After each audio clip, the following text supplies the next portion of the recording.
Tanguay électronique en première ligne.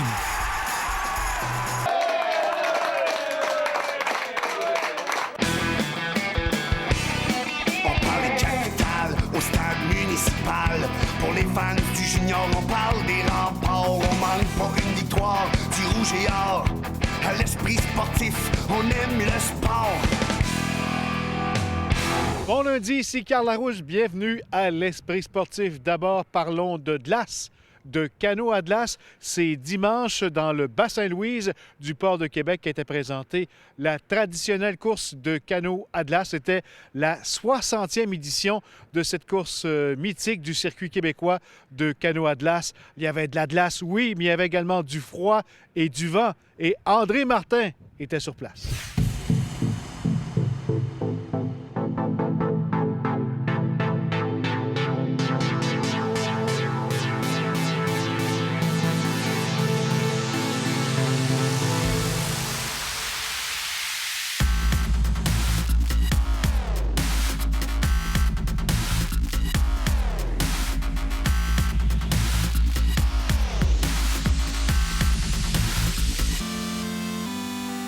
Dimanche matin, dans le port de Québec, on n'en est qu'aux préparatifs de la course. Les canots à glace sont transportés dans le Bas-Saint-Louise, mais déjà, les athlètes savent que la course qui les attend sera ardue. À quoi on s'attend aujourd'hui? Il fait tellement froid, en fait. En plus, il y a un vent qui va fermer le fleuve au complet. Je sais pas si vous avez remarqué. Donc, toute la glace est de notre côté. Normalement, c'est un parcours dans lequel on rame jusqu'à la touche qui est au traversier du côté Québec. Dans ce cas-ci, on va faire de la trottinette jusque là-bas. Le courant va être fort. C'est un descendant, full descendant. Il faut aller toucher de l'autre côté puis revenir. Il fait froid à écorcher les bœufs, comme on dit. À quoi on s'attend aujourd'hui, là? Aujourd'hui, il y a beaucoup de vent, il y a beaucoup de glace. C'est couvert de glace, fait que, puis on a le courant qui est très, très fort. Il est à son plus fort de la journée. T'as combien de couches, là? Qu'est-ce que tu portes? Là, j'ai 2 petits polars en dessous. Je m'habille moins qu'en ski de fond parce qu'on travaille beaucoup plus fort. Mais non, il n'y a pas grand-chose. Puis j'ai une paire de combines qu'on voit, là. Bien, ça va être assez rock'n'roll, à des conditions de froid puis de vent du nord-est, là. On va avoir du fun. On voulait avoir de la glace, on en a avoir.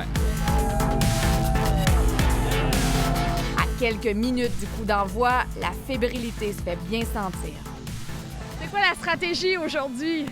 On y va vite, puis on y va fort. On commence, on donne 100 par venant, on accélère. Pas passer où est-ce que tout le monde passe parce que les glaces vont toutes être défoncées. On se prépare! Checkez-vous, checkez-vous!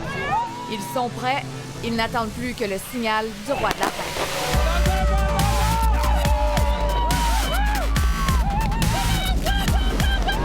Quelques minutes plus tard, c'est maintenant au tour des femmes de se lancer sur le fleuve Saint-Laurent. 10 équipes de l'élite féminine, 5 par canot. Elles sont courageuses. Au total, 52 équipes se disputent les honneurs. Elles affrontent les glaces, le courant, les eaux glacées et le vent jusqu'à Lévis et reviennent. C'est un truc de fou. Sport extrême, très intéressant. Les filles, ils sont braves parce qu'il fait frette. Et je suis impressionnée et gelée en même temps. Je sais pas comment ils font ça, c'est inhumain. Mais c'est magnifique à voir. C'est quoi votre stratégie? Survivre. Très belle course, beaucoup de glace, beaucoup de relief. Ça a été difficile. C'était froid aujourd'hui. On peut le voir, donc on est content, on va se réchauffer. C'était pas évident parce qu'il y avait de l'eau à Lévis. Donc, il y avait un risque à prendre. Nous, on a pris un risque, ça n'a pas marché. Deuxième tour était poussé, ça a bien été. Les équipes, il fallait qu'elles soient rapides pour être agressées. On a bien commencé notre course, on était en 3e position, ça allait bien, puis c'est ça comme c'est... On a eu comme un embuscade, si on peut dire, là. Puis là, on a été pris là, puis là, on a gardé le moral, mais c'est ça qui arrive au canot à glace, c'est qu'on sait jamais ce qui se passe, puis c'est une question de stratégie, puis pas juste de physique, fait que c'est ça. Ben, c'était le fun quand même, on est déçus, mais on sait qu'on va se reprendre. Ça a bien été, une course serrée, élite homme. Tout le monde était vraiment serré. C'est une course hyper intense, beaucoup d'eau, beaucoup de glace, très très variable comme condition. Fait que ça prenait, fallait être bon dans l'eau, à la glace partout. Puis la touche de l'autre côté n'était pas facile non plus. Beaucoup de courant, donc un beau challenge, mais tout le temps une nouvelle course, le Canada, c'est le temps de fun. Beaucoup de glace. Beaucoup de glace. Un petit peu de rame du côté de Lévis, mais beaucoup de glace. C'était une super belle course. C'était ardu, mais on est vraiment contente de... On n'est pas arrivé dernière. Ben c'est pas facile la course, ça prend beaucoup d'expérience pour être capable de savoir où se positionner dans le fleuve parmi les glaces, mais quand on joue bien avec le courant puis on vise bien, ça traverse. On était une bonne? C'était une bonne traversée. André Martin, TVA Nouvelles, Québec. Après la pause, on vous parle d'un gros tournoi de hockey qui avait lieu en fin de semaine à Québec. On revient dans 3 minutes 30.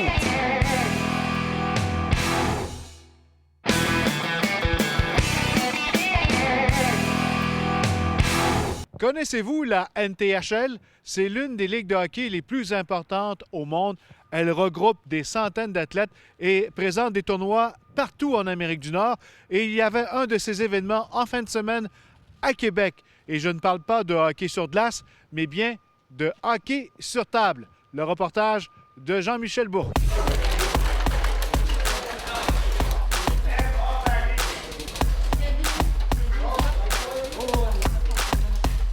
Le monde, c'est un hobby, mais quand tu joues au niveau qu'on joue, là, c'est vraiment un sport. Faut le vivre pour le voir.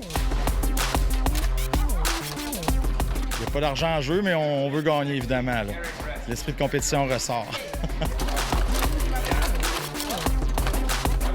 Comme aujourd'hui, là, présentement, on est 34. Donc, il y a des divisions divisées en 2 divisions de 8, 2 divisions de 9. Puis selon comment que tu te classes dans la première ronde, c'est ça qui va déterminer si tu t'en vas dans le A, dans le B ou dans le C. 2 joueurs, un arbitre pour chaque game qui joue. Et après ça, les games consistent des matchs de 5 minutes. Les matchs sont tous réglementaires dans tous les tournois, c'est des 5 minutes temps arrêté. Ce qui veut dire que si tu comptes un but ou si que la rondelle ressort, le temps arrête et après ça, on en joue encore. S'il y a un but qui rentre et ressort, ça compte pas. On n'a pas la technologie encore des caméras par-dessus les net. Qui sait, peut-être un jour, ça va venir.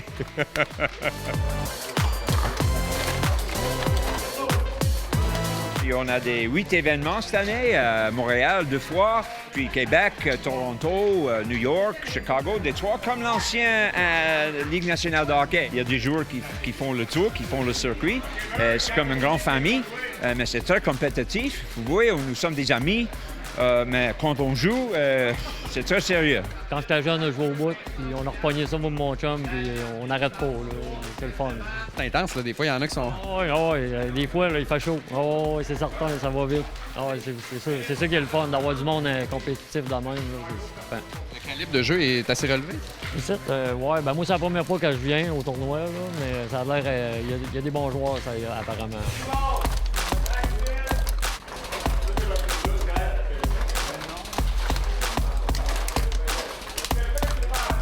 I live in New York City. It's a passion? Oh, I love table hockey. Why? Because it's competitive, it's real, it's not like video games. You look your opponent right in the eye, and there's nothing where you can push a button and become a superhero. You have to do it all yourself. And you travel? Yeah, I travel. I go to Quebec, to Toronto, Chicago, Detroit, and I go to all the tournaments, yes. C'est comme jouer aux échecs, mais à vitesse accélérée, genre 100 000 à l'heure. Ça a l'air de rien, ce petit jeu-là, mais c'est le hockey qu'on connaît, qu'on a grandi avec. D'ailleurs, je joue au hockey sur glace, mais il y a beaucoup de stratégies et beaucoup de choses qu'on peut faire sur ce jeu, selon le style qu'on est rapide ou lent, offensif, défensif. Il y a beaucoup de stratégies. Qu'est-ce qui fait un bon joueur? Bien, la première chose, c'est bien simple, il faut aimer ça. Et aussi quelqu'un qui a la bonne dextérité, bon tir du poignet, et aussi visuellement être capable de s'adapter rapidement à la rondelle. Oui, il y a de la concurrence, puis il y en a des plus forts, parce que tu t'améliores tout le temps. C'est pour ça que j'aime ça, là. J'ai embarqué dans la ligue à mon père, fait que maintenant, je fais les tournois avec mon père. J'aime ça quand je joue contre des personnes fortes, parce que ça va vite, puis j'aime ça. Ça permet de s'améliorer. Ouais. C'est toutes les mêmes tables un peu, là. C'est les mêmes fonctionnements, là, les mêmes pitons. Le jeu joue de la même façon. Toutes les gears, les rods et tout, les bonhommes, c'est des bonhommes plats. Ça, c'est tout pareil. C'est juste l'esthétique des jeux que, comme tu peux voir, sont différents. Il y en a des gars qui ont monté aux effigies de leur couleur, leur joueur préféré. Vous jouez pas contre une machine, vous jouez un contre un. Donc, c'est ça qui est plaisant. Alors, quand on compte un but, c'est le même feeling quand on fait le bel arrêt. C'est le même feeling si on est sur glace. Mais on peut jouer n'importe où, hein, c'est plus petit. Et on peut jouer les petits enfants et les vieillards comme moi, là, 63 ans, on peut encore jouer.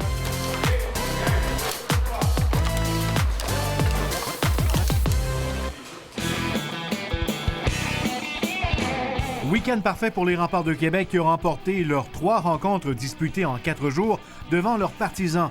Hier soir, ils ont inscrit un 4e gain de suite en prenant la mesure des Voltigeurs de Drummondville par la marque de 5-3. Adam Erney en a profité pour inscrire ses 31e et 32e buts de la saison, mais c'est Vladimir Tkachev qui a volé la vedette avec ce magnifique but alors qu'il se moque de 2 adversaires avant d'aller marquer. Satisfait de la semaine, satisfait de la manière que les gars ont répondu en 3e période. Puis la constance, c'est un challenge sur toutes les équipes dans le junior. Là. Puis si on veut être une bonne équipe de hockey pour avoir du succès, il va falloir se challenger de ce côté-là. Au tennis, privé de ses meilleurs éléments, la formation canadienne féminine n'a pas fait le poids face à l'équipe tchèque et a été balayée 4-0 en quart de finale de la Fed Cup dimanche au PEPS de l'Université Laval. Considérant qu'il y avait que Eugénie n'était pas là, qu'il y a une température ultra froide et pendant le carnaval, je pense qu'on est quand même très satisfait. On a eu une bonne foule. En ski acrobatique, Audrey Robichaud est montée sur le podium samedi à Val-Saint-Côme à sa 99e Coupe du monde en carrière. C'est devant ses partisans que l'athlète de Québec est montée sur son 6e podium en Coupe du monde, en terminant 3e derrière l'Américaine Anna Kearney et la Montréalaise Chloé Dufour-Lapointe. C'était très spécial pour moi d'être ici aujourd'hui parce que ça faisait déjà 2 ans ou 2-3 ans que j'avais pas eu la chance de compétitionner au Québec. Et puis, ça faisait 2 ans que j'avais pas fait un podium, donc ça rend la chose encore plus spéciale et de le faire ici au Québec, c'est encore... c'est vraiment magique. Et au hockey, brillante performance de l'équipe de TVA Québec qui a été couronnée grande championne de la catégorie A lors du tournoi de la Chambre de commerce de Québec qui se déroulait en fin de semaine au complexe des Trois-Glaces. Invaincus à l'issue du tournoi à la ronde, nos représentants ont remporté la demi-finale en tir de barrage avant de mettre la main sur la coupe lors de la grande finale en l'emportant 3-1 face aux représentants de BMO. Est-ce le début d'une dynastie? Voilà qui complète l'esprit sportif pour aujourd'hui. Demain, entre autres, à surveiller dans notre émission, un reportage sur les Commandeurs de Lévis. On parlera des préparatifs du tournoi Pee-Wee de Québec. Bye-bye. À demain.